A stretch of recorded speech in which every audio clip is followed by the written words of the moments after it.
Le jour où ma belle-fille m'a dit que j'étais invitée par pitié fut le jour où j'ai découvert qui elle était vraiment. Je m'appelle Martine, j'ai 64 ans, et cette histoire changera à jamais ma perception de l'amour maternel. Ce matin-là, dans mon petit appartement de Toulouse, je me préparais avec un soin particulier pour le mariage de Thomas, mon fils unique. J'avais repassé ma robe bleu marine, la seule élégante que je possédais, et consacré plus de temps que d'habitude à coiffer mes cheveux grisonnants. Thomas épousait Nathalie après 3 années de relation. Dès le début, quelque chose m'avait dérangé chez cette jeune femme. Son sourire trop parfait, sa façon calculée de se comporter quand Thomas était présent, si différente de son attitude lorsque nous étions seuls. Mais mon fils était amoureux, et j'avais appris à garder mes réserves pour moi.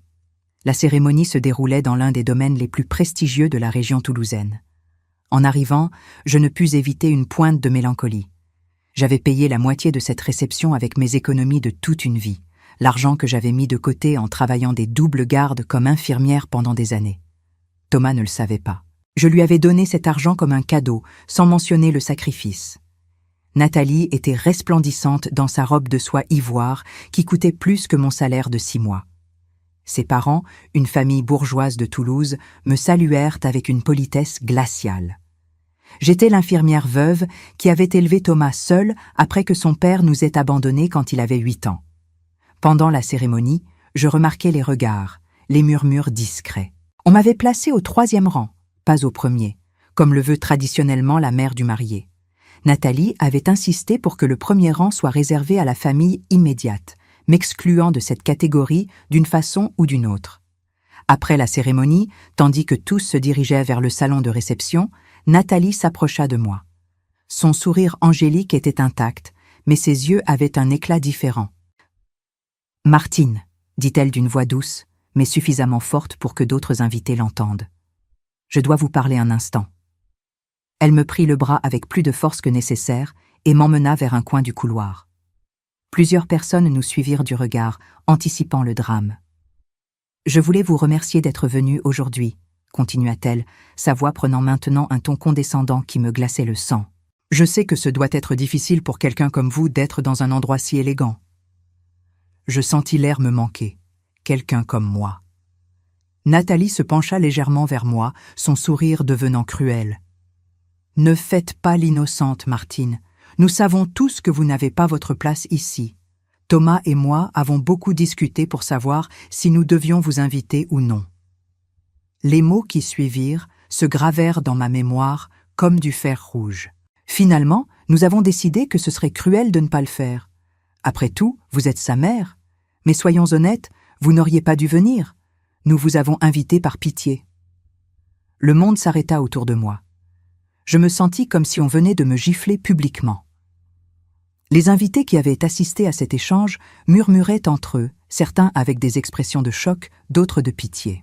Pendant un moment, je ne pus que rester là, plantée, sentant l'humiliation s'emparer de chaque fibre de mon être.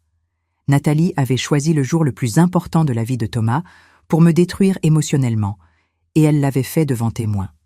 Mais alors, quelque chose d'étrange se produisit. Au lieu des larmes que Nathalie attendait clairement, je sentis un calme froid s'installer dans ma poitrine. Un sourire lent s'étendit sur mon visage, et pour la première fois en 3 ans, l'expression de Nathalie vacilla. « Merci d'être si honnête avec moi, Nathalie », dis-je d'une voix tranquille qui me surprit moi-même. J'apprécie la sincérité. Je me retournai et marchai vers le salon principal, laissant Nathalie confuse derrière moi. Une fois dans le salon de réception, je cherchai Carmen, la coordinatrice de l'événement, une femme professionnelle qui avait travaillé avec moi pendant les semaines de préparation.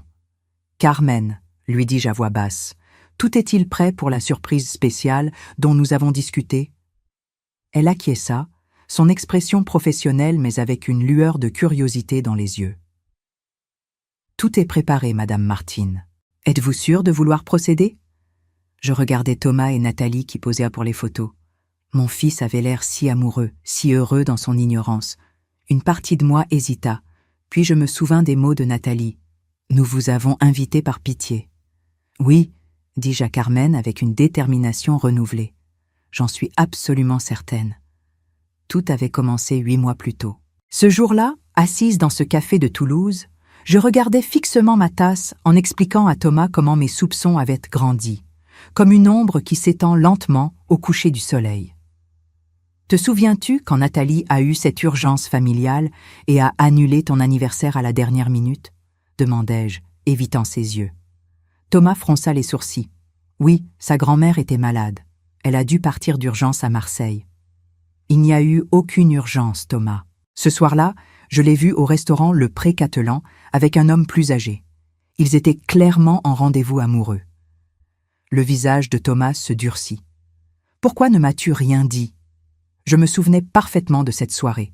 J'étais allée au Pré-Catelan parce qu'une de mes patientes m'avait offert un bon de réduction qui était sur le point d'expirer. C'était un endroit trop cher pour moi, mais je pensais mériter une soirée spéciale après des mois de double garde. Ils étaient à une table privée dans le coin, continuai-je. Ils lui tenaient les mains, lui caressaient les cheveux. Nathalie riait de cette manière qu'elle a seulement quand elle veut séduire quelqu'un, la même façon dont elle te riait au début. Thomas serra les poings sur la table. Et que s'est-il passé ensuite ? Je les ai suivis jusqu'à l'hôtel Pullman. Je les ai vus entrer ensemble. La confession sortit plus facilement que prévu. Mais voir la douleur dans les yeux de Thomas me fit de nouveau questionner ma décision de tout lui raconter. Le lendemain, continuai-je, je suis venu à ton appartement pour te parler. J'allais te dire ce que j'avais vu, mais quand je suis arrivé, Nathalie était là, jouant la petite amie parfaite, te préparant le petit déjeuner, s'enquérant de ta journée. Elle avait l'air si normale, si aimante. Et tu as décidé de ne rien me dire. J'avais menti. La vérité était que j'avais essayé de lui dire ce matin-là. Mais quand j'étais arrivé à son appartement et que j'avais vu Thomas sourire à Nathalie d'une façon que je n'avais pas vue depuis des années, complètement amoureux, j'avais perdu courage. J'ai décidé que j'avais besoin de plus de preuves, qu'une seule soirée pouvait avoir une explication innocente, aussi improbable soit-elle. Alors, tu as commencé à prêter plus attention.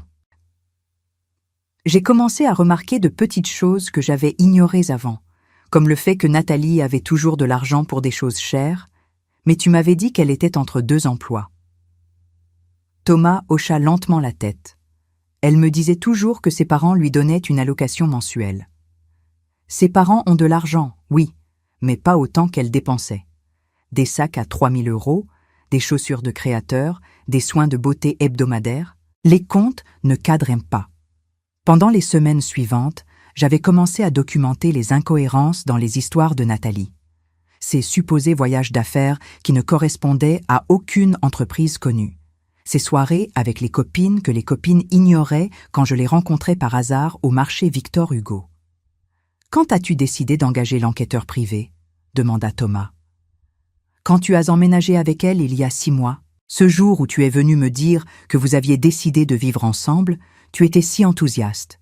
Tu parlais de mariage, d'enfants, de votre avenir ensemble. Et je savais que je devais être complètement sûre avant de détruire ça. » La vérité était plus complexe. Le jour où Thomas m'avait annoncé qu'il allait s'installer avec Nathalie, elle était venue avec lui dans mon appartement. Pendant que Thomas était aux toilettes, Nathalie s'était approchée de moi avec ce sourire froid qu'elle réservait pour quand nous étions seuls. « Tu peux arrêter de faire semblant de m'aimer bien, Martine », m'avait-elle dit à voix basse. « Nous savons toutes les deux que je n'ai jamais été assez bien pour ton précieux fils. Mais voilà le truc. Thomas m'aime moi, pas toi, et plus tu essaieras d'interférer, plus il s'éloignera de toi. » Elle avait eu raison en partie. Thomas s'était graduellement éloigné de moi pendant sa relation avec Nathalie, toujours avec des excuses parfaitement raisonnables. « L'enquêteur privé s'appelle Philippe Moreau, » dis-je à Thomas. « C'est un ancien policier qui se spécialise dans les cas d'infidélité. Je l'ai payé avec les économies que j'avais pour ma retraite. » Thomas leva brusquement la tête. « Maman, tu as utilisé tes économies de retraite ?»« C'était un investissement dans ton bonheur, » répondis-je simplement. « Mon Dieu, » murmura-t-il en se passant les mains dans les cheveux. « Combien lui as-tu payé ?»« 15 000 € pour les 6 mois d'enquête. » Le chiffre le laissa sans voix. Je savais qu'il calculait mentalement ce que cela représentait de mon salaire d'infirmière. « Philippe a été très professionnel, » continuai-je avant qu'il puisse protester. Il me présentait des rapports hebdomadaires avec des photos, des vidéos, des relevés de localisation. Nathalie avait une routine très claire. Les lundis et jeudis soirs étaient pour l'homme plus âgé du restaurant, un entrepreneur marié nommé Richard Dubois. Les mercredis après-midi, c'était le tour d'un coach sportif de 25 ans. Les week-ends en alternance, elle sortait avec un médecin divorcé. Thomas avait l'air malade. 3 hommes différents, parfois 4. La réalité était encore pire que ce que je lui disais. Philippe avait découvert que Nathalie avait des profils sur plusieurs applications de rencontres dirigées vers des femmes, cherchant des relations avantageuses avec des hommes plus âgés et fortunés. L'histoire continuait à se dérouler, révélant couche après couche la manipulation et la tromperie qui allaient bientôt éclater au grand jour lors de ce mariage qui changerait tout.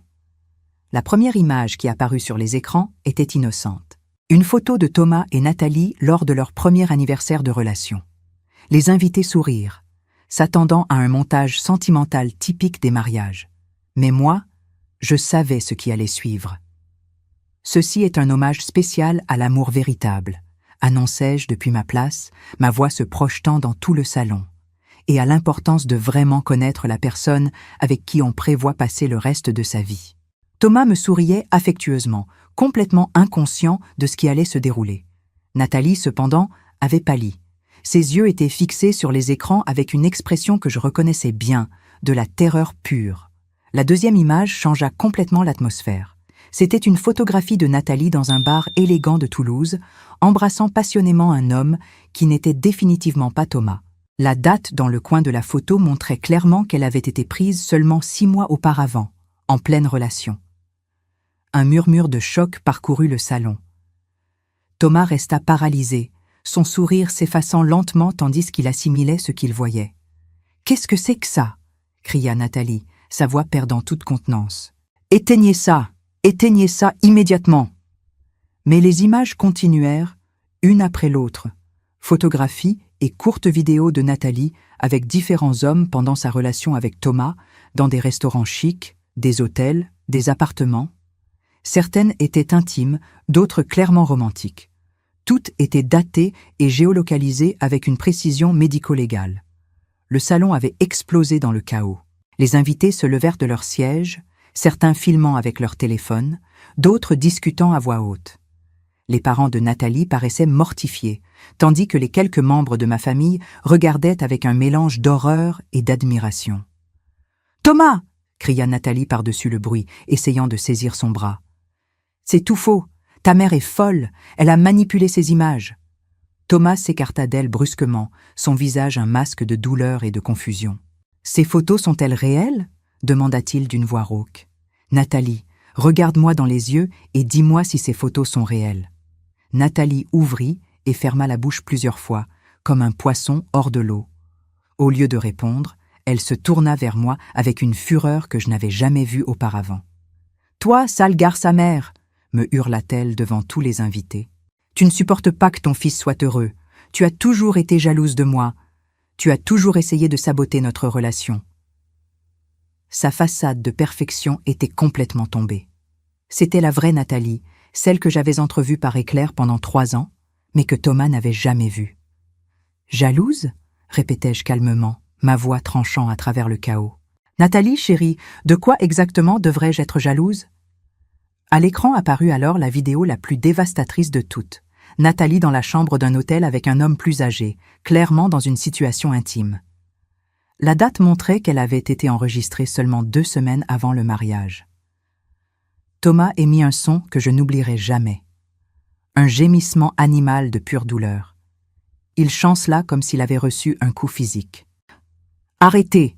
cria le père de Nathalie en se levant de sa chaise. « C'est de la diffamation, j'appellerai la police. »« Je vous en prie, faites-le, » répondis-je sereinement. « Je suis sûr qu'ils seront ravis de voir toutes les preuves que j'ai conservées. » Nathalie se tourna désespérément vers les invités, ses yeux se remplissant de larmes qui semblaient plus de rage que de tristesse. « C'est une vengeance !» cria-t-elle. « Cette femme est obsédée par moi. Elle a engagé des gens pour me suivre, pour ruiner ma vie. C'est une harceleuse. » Mais ces mots sonnaient creux. Les images étaient trop claires, trop cohérentes, trop bien documentées pour être fausses. Thomas retrouva finalement sa voix. « Combien de temps ?» demanda-t-il dans un murmure qui, d'une façon ou d'une autre, s'entendit dans tout le salon silencieux. « Combien de temps as-tu été avec d'autres » Nathalie le regarda avec des yeux écarquillés, réalisant qu'elle avait perdu tout contrôle de la situation. « Thomas, mon amour, je peux tout expliquer. Ces images sont sorties de leur contexte. Combien de temps, Nathalie ?» La répétition de la question, cette fois plus forte, la brisa. Pour un moment, je vis un éclair de vérité dans ses yeux avant qu'elle ne redevienne défensive. « Je n'ai pas à t'expliquer quoi que ce soit, » explosa-t-elle, « et encore moins devant cette sorcière manipulatrice que tu as pour mère. » L'insulte était allée trop loin, même pour les invités qui avaient été sous le choc. Un murmure de désapprobation parcourut le salon. Attaquer une mère le jour du mariage de son fils était un tabou social que même les plus compréhensifs ne pouvaient tolérer. Carmen, suivant mes instructions préalables, avait commencé à éteindre les écrans. Le spectacle était terminé, mais le mal était fait. Thomas enleva lentement son alliance, une bague que j'avais aidé à payer sans qu'il le sache, et la laissa tomber sur la table principale. Le son du métal contre le cristal résonna dans le silence tendu. « Le mariage est fini », annonça-t-il d'une voix brisée. « Tout le monde peut rentrer chez soi. » Nathalie fit une dernière tentative désespérée. Elle s'agenouilla devant lui dans sa robe de mariée, agrippant son costume. « Thomas, s'il te plaît, nous pouvons arranger ça. Ce n'était que du sexe, ça ne voulait rien dire. Tu es le seul que j'aime. » L'aveu involontaire fit reculer Thomas comme s'il avait été mordu par un serpent. « Seulement du sexe ?» répéta-t-il, incrédule. « Seulement du sexe avec combien d'hommes, Nathalie ?» Elle réalisa son erreur trop tard. Sa bouche s'ouvrit, mais aucun son n'en sortit. Les parents de Nathalie la prirent par les bras, la relevant du sol. Sa mère me lança un regard de haine pure avant d'entraîner sa fille sanglotante hors du salon. « Ça ne se passera pas comme ça !»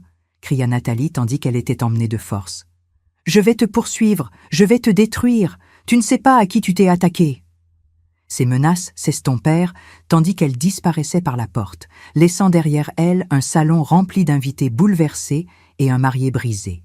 Le silence qui suivit fut assourdissant, rempli du poids de toutes les vérités qui venaient d'être révélées. Chapitre 4. Les conséquences. Les jours qui suivirent le désastre du mariage furent les plus difficiles de ma vie. Thomas avait complètement disparu. Il ne répondait pas à mes appels, ne venait pas à la porte quand j'allais à son appartement et avait pris un congé à son travail. J'appris par son patron qu'il traversait une crise personnelle. Je savais qu'il avait besoin de temps pour digérer ce qui s'était passé, mais l'incertitude me tuait. Avais-je fait ce qui était juste, ou avais-je détruit ma relation avec mon fils pour toujours ? Le mercredi soir, une semaine après le mariage qui n'eut jamais lieu, mon téléphone sonna. C'était Thomas. « Il faut qu'on parle », dit-il sans préambule. Sa voix sonnait différemment, plus dure, plus froide que tout ce que j'avais jamais entendu. « Bien sûr, mon chéri. Tu veux que je vienne chez toi ? » ?»« Non. Viens au café de la place Saint-Georges, celui près du parc, dans une demi-heure. » Il raccrocha avant que je puisse répondre. J'arrivais 20 minutes avant l'heure convenue, mes mains tremblant en attendant. Quand Thomas apparut finalement, je le reconnus à peine.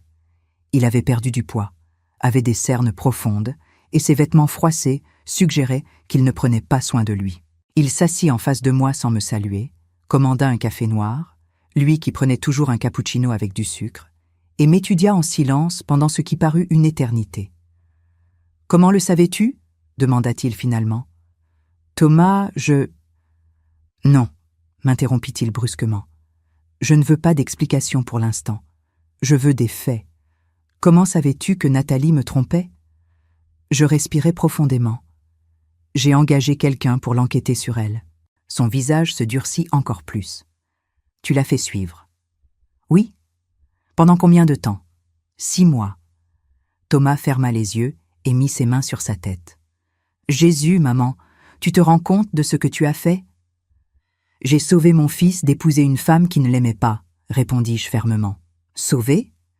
Il rit amèrement. « Tu appelles ça me sauver ? M'humilier devant 200 personnes ? Détruire ma réputation ? Faire de moi la risée de toute la ville ?» Ces mots me faisaient plus mal que je ne l'avais prévu. « Thomas, je n'ai jamais voulu te blesser. »« Mais tu l'as fait ?» me coupa-t-il. « Tu sais ce que ça a été cette semaine pour moi ? Tu sais combien d'appels j'ai reçus ? Combien de vidéos du mariage circulent sur les réseaux sociaux? Je ne le savais pas, et la culpabilité commença à me ronger. Tout le monde parle de ça, continua Thomas. Mes collègues, mes amis, même des inconnus dans la rue me reconnaissent comme le type du mariage gâché. Tu as une idée de ce que ça fait? Mon fils, je n'ai pas pensé. Exactement. Tu n'as pas pensé. Tu n'as pas pensé à comment ça m'affecterait, moi. Tu n'as pensé qu'à ton besoin d'avoir raison, de prouver que tu avais toujours su que Nathalie n'était pas bonne pour moi. Ces paroles étaient comme des coups de couteau, mais je savais que je devais le laisser les dire. Et tu sais ce qui est le pire de tout? Continua-t-il, sa voix se brisant légèrement. C'est que tu avais probablement raison, mais ça ne justifie pas ce que tu as fait. Nous restâmes en silence pendant plusieurs minutes. J'essayais de trouver les mots justes, tandis qu'il luttait visiblement avec ses émotions. « Tu sais ce que Nathalie m'a dit hier » demanda-t-il finalement. Mon estomac se serra. « Tu lui as parlé » Elle est venue à mon appartement. Elle a pleuré, m'a supplié, m'a dit que tout était de ta faute, que tu l'avais harcelée, que tu avais manipulé les preuves, que tu étais obsédé par l'idée de ruiner sa vie. Thomas, tu sais que ce n'est pas vrai. Je le sais, me regarda-t-il fixement. Parce que pour être honnête, maman, je ne sais plus quoi penser de toi. La femme que je croyais connaître n'aurait jamais fait quelque chose comme ça. Ces mots me brisèrent le cœur. Je suis toujours la même personne, mon fils. Je suis toujours ta mère qui t'aime plus que tout au monde. Une mère qui fait suivre la petite amie de son fils, qui garde des preuves pendant des mois en attendant le moment parfait pour l'humilier publiquement. Une mère qui a vu que son fils était trompé et manipulé, et qui a fait ce qu'elle devait faire pour le protéger, répondis-je avec plus de fermeté que je n'en ressentais. Thomas se recula dans sa chaise, m'étudiant comme si j'étais une étrangère. Nathalie m'a dit autre chose aussi, continua-t-il. Elle m'a dit que tu avais toujours su qu'elle n'était pas assez bien pour moi, que dès le premier jour tu l'avais traitée avec froideur, que tu ne lui avais jamais donné une vraie chance.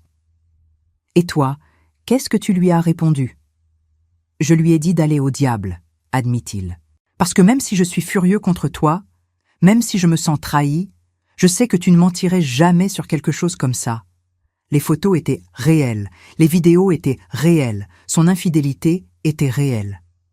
Un petit soulagement se glissa dans ma poitrine, mais Thomas n'avait pas fini.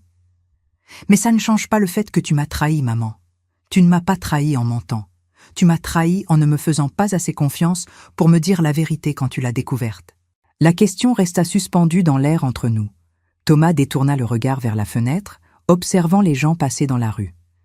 Si je te l'avais dit, m'aurais-tu cru? Je ne sais pas, admit-il finalement. Probablement pas. J'aurais probablement pensé que tu étais jalouse ou que tu exagérais. Alors, comprends pourquoi j'ai fait ce que j'ai fait. Non, me regarda-t-il de nouveau. Je comprends pourquoi tu as senti que tu devais le faire, mais ça ne veut pas dire que c'était bien. La conversation continua, chaque mot creusant plus profondément dans le fossé qui s'était ouvert entre nous, mais aussi jetant les premières pierres d'un pont qui pourrait peut-être un jour nous reconnecter. Chapitre 5. Face à face avec Nathalie. 2 semaines passèrent sans nouvelles de Thomas après notre conversation au café. 2 semaines qui me semblèrent des années, où chaque appel téléphonique qui n'arrivait pas, chaque message non envoyé, se ressentait comme une confirmation supplémentaire que j'avais perdu mon fils pour toujours. Un mercredi soir, alors que je dînais seul en regardant les informations, ma sonnette retentit. Mon cœur s'accéléra en pensant que ce pourrait être Thomas, mais quand j'ouvris la porte, je me trouvais face à face avec Nathalie. Elle avait l'air terrible. Ses cheveux, habituellement parfaits, étaient ébouriffés. Elle ne portait pas de maquillage, et ses yeux étaient gonflés et rouges d'avoir pleuré. Elle portait un jean et un t-shirt froissé, la première fois que je la voyais sans vêtements de créateur. « Il faut qu'on parle », dit-elle sans préambule. « Je ne crois pas que nous ayons quoi que ce soit à discuter », répondis-je en commençant à fermer la porte. « Thomas ne me parle plus », continua-t-elle rapidement, mettant son pied dans la porte pour m'empêcher de la fermer. « Il a changé les serrures de son appartement. Ses amis me raccrochent au nez. Tu as complètement détruit ma vie. »« Tu as détruit ta propre vie, Nathalie. Je me suis juste assurée que Thomas connaisse la vérité. »« La vérité » rit-elle amèrement. « Qu'est-ce que tu sais de la vérité ? Tu sais pourquoi j'étais avec ces autres hommes? Malgré moi, je me sentis curieuse. Éclaire-moi. Parce que Thomas ne me donnait pas ce dont j'avais besoin, dit-elle, sa voix devenant venimeuse. Économiquement, émotionnellement, physiquement. C'est un homme bon, mais il est ordinaire, prévisible. Les autres hommes m'offraient l'aventure, l'excitation, des choses qu'il ne pourrait jamais me donner. Ces mots me remplirent de rage. Alors pourquoi allais-tu l'épouser? Parce qu'il m'aimait vraiment, parce qu'il était stable, fiable, parce que je pensais que je pouvais avoir le meilleur des deux mondes, la sécurité avec Thomas et la passion avec les autres. Et Thomas, ne méritait-il pas de savoir qu'il n'était qu'un compromis pour toi? Nathalie haussa les épaules avec une indifférence qui me glaçait le sang. Thomas aurait été heureux. J'aurais été une bonne épouse. Nous aurions eu une vie confortable. Ce qu'il ne savait pas ne l'aurait pas blessé. Sauf qu'il l'aurait découvert finalement. Non, si tu ne t'étais pas mêlée de ça. La conversation me rendait malade, mais j'avais besoin d'entendre tout ce qu'elle avait à dire. Qu'est-ce que tu veux de moi, Nathalie? Je veux que tu appelles Thomas, que tu lui dises que tout était un malentendu, que les photos étaient sorties de leur contexte, que tu me donnes une seconde chance. L'audace de sa demande me laissa sans voix pendant un moment. « Tu es complètement folle ?» demandai-je finalement. « Je suis désespérée, » admit-elle. Et pour la première fois, je vis quelque chose de vrai dans ses yeux. Thomas était ma meilleure option. Sans lui, je n'ai rien. Les autres hommes n'étaient que des aventures. Aucun d'eux n'allait m'épouser. Ce n'est pas mon problème. Je pourrais le faire, dit-elle, son ton devenant menaçant. Je pourrais dire à Thomas des choses sur toi qu'il n'aimerait pas savoir. Comme quoi? Comme le fait que tu as payé la moitié de notre mariage sans le lui dire. Comme que tu as utilisé tes économies de retraite pour engager un détective privé. Comme que tu as été obsédé par moi depuis le jour où tu as rencontré Thomas. Ces menaces ne m'intimidèrent pas. Vas-y, dis-lui tout ça. Au moins, ce seraient des vérités, pas comme les mensonges que tu lui as racontés pendant 3 ans. Nathalie réalisa que sa stratégie ne fonctionnait pas. Son expression changea, devenant plus désespérée. « S'il te plaît, » dit-elle. Et pour la première fois depuis que je la connaissais, elle semblait vraiment vulnérable. « J'ai juste besoin que tu m'aides à le récupérer. Je promets que je serai une meilleure petite amie, que je laisserai les autres hommes, que je deviendrai la femme que Thomas mérite. » Il est trop tard pour ça. « Non, ce n'est pas le cas, » cria-t-elle en perdant toute retenue. « Il m'aime encore. Je peux le voir dans ses yeux quand il me regarde. Il a juste besoin de temps pour me pardonner. » Nathalie, Thomas ne te pardonnera jamais. Et même s'il le faisait, il ne pourrait plus jamais te faire confiance. Quel genre de mariage ce serait? Un meilleur que celui que tu vas avoir avec lui maintenant, cracha-t-elle. Parce qu'après ce que tu as fait, il ne pourra plus te faire confiance non plus. Ces mots me frappèrent parce qu'ils contenaient une vérité que j'avais essayé d'ignorer. Au moins, moi, j'ai fait ce que j'ai fait par amour, répondis-je. Toi, tu l'as fait par convenance. Nathalie me regarda avec une haine pure pendant un moment, puis s'effondra complètement. Elle glissa le long du mur jusqu'à se retrouver assise par terre dans le couloir, sanglotant. « Tu n'as aucune idée de ce que c'est de vivre comme ça, » dit-elle entre ses larmes. « Faire semblant tout le temps, prétendre être quelqu'un qu'on n'est pas, devoir plaire à tout le monde pour survivre. » Malgré tout ce qu'elle avait fait, je ressentis une pointe de pitié pour elle. « Alors pourquoi n'as-tu pas cherché de l'aide? Pourquoi n'as-tu pas essayé de vraiment changer? » Parce que c'était la seule façon que je connaissais d'obtenir ce que je voulais, admit-elle. Et parce que ça marchait, jusqu'à ce que tu apparaisses. Nous restâmes en silence pendant plusieurs minutes, Nathalie pleurant par terre, moi debout dans ma porte, essayant de décider si je devais la fermer ou non. Cette confrontation me montrait une facette de Nathalie que je n'avais jamais vue, non pas la manipulatrice calculatrice, mais la femme perdue et désespérée qui se cachait derrière le masque. Cela ne changeait pas mon opinion sur ce qu'elle avait fait, mais cela m'aidait à comprendre pourquoi elle l'avait fait. Quand elle partit finalement, elle me laissa avec une dernière révélation qui allait changer le cours des événements. Thomas était en train de décider s'il pouvait me pardonner, et cette décision définirait l'avenir de notre relation. Chapitre 6. La réconciliation. 3 jours après la visite de Nathalie, Thomas apparut à ma porte. Il avait meilleure mine que la dernière fois. Il avait repris du poids et ses yeux n'avaient de plus ces cernes profondes. « On peut parler ?» demanda-t-il. Et cette fois, sa voix n'avait plus la dureté de notre dernière conversation. « Bien sûr, » répondis-je en le faisant entrer. Il s'assit sur mon canapé, le même où il avait joué aux jeux vidéo quand il était adolescent, où nous avions regardé des films pendant d'innombrables vendredis soirs quand il était enfant. « J'ai beaucoup réfléchi à tout ce que tu m'as dit, » commença-t-il, « et à ce que ça signifie pour nous. » Mon cœur s'accéléra, mais j'essayais de garder une expression neutre. « J'ai aussi parlé avec Nathalie, » continua-t-il. « Hier, elle est venue à mon bureau. Elle m'a demandé de lui pardonner, de te demander de retirer tes accusations, de recommencer à zéro. »« Et qu'est-ce que tu lui as dit ?» Thomas me regarda directement dans les yeux. Je lui ai dit que la personne que j'avais aimée n'avait jamais vraiment existé, qu'on ne peut pas pardonner à quelqu'un qui n'a jamais été réel pour commencer. Je ressentis un mélange de soulagement et de tristesse pour lui. « Mais je lui ai aussi dit autre chose, » continua-t-il. « Je lui ai dit que ce que tu avais fait était mal, mais que je comprenais pourquoi tu l'avais fait, et qu'à la différence d'elle, je savais que tu m'aimais assez pour risquer notre relation pour me protéger. » Les larmes commencèrent à se former dans mes yeux.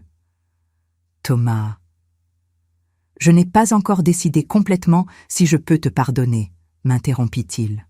« Mais j'ai décidé que je voulais essayer, parce que malgré tout, tu restes ma mère, et parce que je crois que tu avais raison sur Nathalie, même si tu n'as pas eu raison dans ta façon de gérer la situation. » À ce moment, je sus que même si le chemin vers la réconciliation serait long, mon fils avait choisi de me donner une seconde chance. 6 mois après le désastre du mariage, Thomas et moi étions assis dans ma petite cuisine, partageant un dîner fait maison comme nous l'avions fait d'innombrables fois pendant son enfance.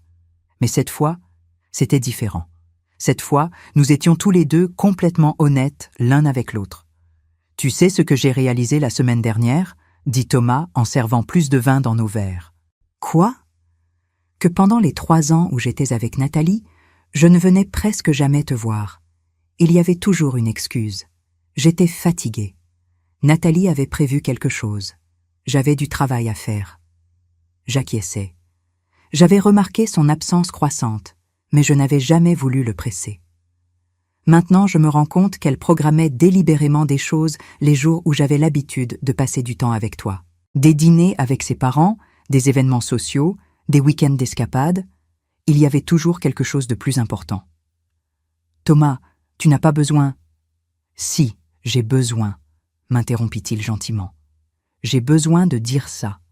Nathalie m'a éloigné de toi systématiquement, et je l'ai laissé faire parce que je pensais que c'était comme ça les relations sérieuses, que je devais choisir entre ma petite amie et ma mère. » Il prit une gorgée de vin avant de continuer. « Mais la vérité, c'est qu'une femme qui m'aimait vraiment ne m'aurait jamais demandé de choisir.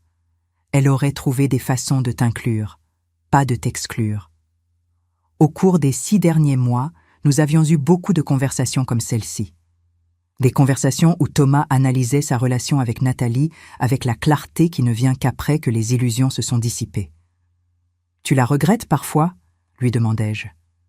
Thomas considéra soigneusement la question. « Je regrette l'idée d'elle. Je regrette la sensation d'être amoureux, mais je ne regrette pas la vraie personne. Parce que maintenant je comprends que je ne l'ai jamais vraiment connue. » Cette transformation avait été graduelle. Au début, Thomas avait traversé les étapes typiques du deuil. Déni, colère, marchandage, dépression. Il y avait des jours où il se blâmait d'avoir été si aveugle, d'autres où il me blâmait d'avoir détruit son bonheur. Mais petit à petit, avec l'aide d'un thérapeute qu'il avait commencé à voir, Thomas avait commencé à voir la situation plus clairement. « Le docteur Lemaire m'a posé une question intéressante cette semaine, » continua-t-il. « Il m'a demandé si j'avais jamais eu le sentiment de pouvoir être complètement moi-même avec Nathalie. Et la réponse était non. J'essayais toujours d'être la version de moi-même que je pensais qu'elle voulait. Plus sophistiquée, plus réussie, plus intéressant. Je n'ai jamais pu vraiment me détendre avec elle. » Je savais exactement de quoi il parlait. Pendant les 3 ans de leur relation, j'avais remarqué des changements subtils chez Thomas. Il était devenu plus préoccupé par son apparence, plus anxieux concernant son travail, plus distant de ses vieux amis que Nathalie considérait comme immatures. « Tu sais quand j'ai définitivement réalisé que tu avais fait ce qu'il fallait ?» demanda-t-il. Je secouai la tête. C'était il y a 3 semaines quand je suis tombée sur Richard Dubois à la banque. Mon estomac se contracta. Richard Dubois était l'entrepreneur marié avec qui Nathalie avait eu une aventure les lundis et jeudis. Au début, je ne l'ai pas reconnu, mais quand je me suis présentée, il a immédiatement su qui j'étais. « Ah » a-t-il dit, « tu es le petit ami ?»